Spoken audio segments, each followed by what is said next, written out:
हुकूमत का पेट्रोलियम मसनूआत की कीमतें न बढ़ाने का ऐलान। वज़ीर-ए-आज़म शहबाज शरीफ ने वाज़ेह कर दिया, आवाम पर मजीद बोझ नहीं डाला जाएगा। IMF से दोबारा बात करके रिलीफ लेने की कोशिश की जाएगी। वज़ीर खजाना मिफ्ताह इस्माइल बीच का रास्ता निकलने के लिए पुरुमीद।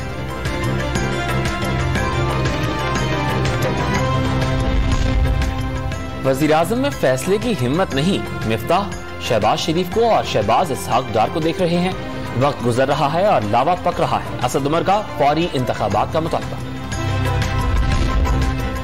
इमरान खान ने पाकिस्तान और अवाम को लूटकर अपनी दौलत डबल कर ली। इमरान खान सियासत के डबल शाह हैं। वफाकी वजीर दाखिला राना सनाउल्लाह का शेख रशीद के बयान पर रद्द-ए-अमल। और चेयरमैन पीपल्स पार्टी वजीर खारजा बिलावल भुट्टो जरदारी इस्लामाबाद से कराची रवाना। ओल्ड टर्मिनल पर जियाले इस्तकबाल के लिए मौजूद।